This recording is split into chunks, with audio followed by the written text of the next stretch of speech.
I think one of the biggest stories coming out of this genocide, other than, oh my God, it's a genocide in front of our eyes, and no, we're not stopping it. And no, the Biden administration is completely not serious about stopping it. Just watched a presser with John Kirby today. They have no idea how they're going to prevent an attack on Rafah. They have literally no clue. No closer to any ceasefire agreements, despite whatever Biden has said with an ice cream cone in his hand.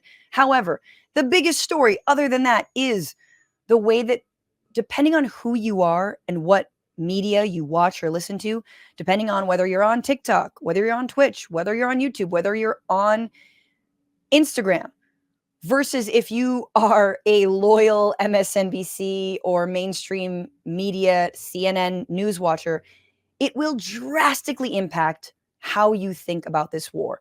One of these platforms, social media platforms, are giving us direct, on the ground, heinous images that we cannot get out of our brains every single day. And the other is a very buttoned up, incredibly skewed, pro Israel, like account, a very elitist, out of touch, sanitized account of what is actually a genocide. And largely the divide is generational, right? If you think that Israel's in the right, you might just be old. You might also be a Zionist. You might be Joe Biden. But this is going to have ramifications on our generations for generations to come, right? So many years to come. We will remember how the mainstream news would not show us these images, did not actually listen to the people on the ground, did take, presidents from Israel and prime ministers and spokespeople at their word and at face value, and did not actually platform some of the people who are living through this genocide as we speak. And to that end, the Intercept and Adam Johnson, who's been on this program before, did a study of the way that the media has been covering Gaza, and sees, and this is a graph, and if you're listening, it is a graph that shows the amount of casualties, the number of dead Palestinians as it rises and rises and rises, right? And then a correlation to how many times it is mentioned by mainstream outlets. I believe they looked at NBC, New York Times, and the LA Times. So I believe it was mostly print media. So there's basically fewer mentions of Palestinians dead as more Palestinians are killed. On top of that, what kind of language are we seeing, right? On social media, we might talk about genocide. We might talk about assaults on Gaza. We might not talk about it as a war, right?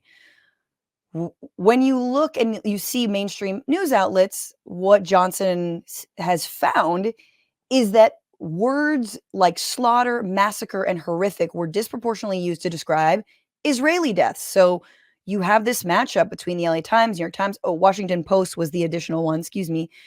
And you have like 60 uses of the word slaughter to 1 use of the word slaughter when it comes to Palestinians. 38 uses of the word horrific, 4 uses of the word horrific to describe the killing of Palestinians. 120 times using the word massacre in relation to Israelis, but 4 times using to Palestinians. I mean, we're not even talking about the G word here, of course. And you're not going to be seeing genocide being thrown around without, like, some of these crazy young people think it's a genocide. Also nations like South Africa. But so that, I think, is what I'm bitching about. But in relationship to that, in addition to that, we now know that one of the so-called journalists who was responsible for this critical news coverage in for the New York Times, actually might be a little more biased than we all thought. So we have talked about the New York Times as like embedded bias in the ways, obviously, they humanize Israelis more than Palestinians. But there's this woman, I think her name is Anat Schwartz. I'm sorry about her first name, but her last name is Schwartz. And she began reporting for the Times in November. Her stories focus on Israel's response to the October 7th attacks. Her most prominent piece was a co-bylined article detailing the sexual violence allegedly committed by Hamas during the raids. The story drew international criticism from staffers and led the Times to pull an episode of the daily podcast on the original story, according to the Intercept. So again, remember, this is when there were like these incredible accounts, supposedly, of mass rape and how Hamas uses mass rape as a weapon of war. And Schwartz was one of the authors on this. Well, the Daily didn't they scrapped their episode about this about this idea of mass rapes because they actually couldn't corroborate some of what had been already reported on. Then the Times does another piece actually saying that, okay, out of the 6 witnesses, half of them are pretty like shoddy, and there isn't any forensic evidence. We've talked about how little forensic evidence was actually culled in the wake of October 7th. I'm not saying it didn't happen, but there are a lot of holes in the mass rapes story that the New York Times peddled, and Schwartz was one of the people that peddled them.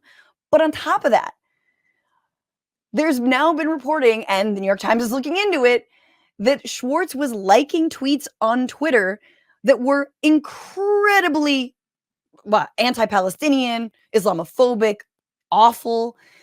Her most egregious like came from a post by David Wertheim, who wrote shortly after October 7th that should Hamas not return the hostages to Israel, Israel should turn the Gaza Strip into a slaughterhouse.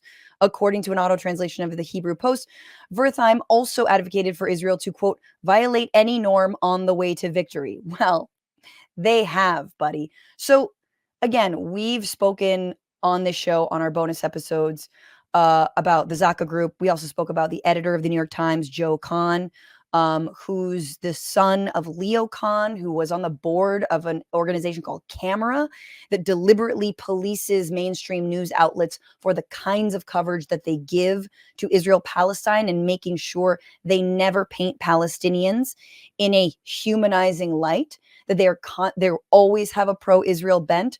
So we're going to talk more about the Zaka Group. A good friend, Arun Gupta, a journalist who's been on the show, he's doing a multi-part investigation into the Zaka Group. Again, the first responders on the scene of October 7th. But there you have it. We have reason to not believe mainstream news. We have reason to believe they're not just biased, Islamophobic. They don't just call Palestinian death tragic, but they ultimately hire people that, holy shit. If the shoe were on the other foot, guys, and it was someone who was like a Palestinian or pro-Palestinian author who was liking tweets about, I don't know, white, even if it were just like some lightweight stuff, those people have already been fired.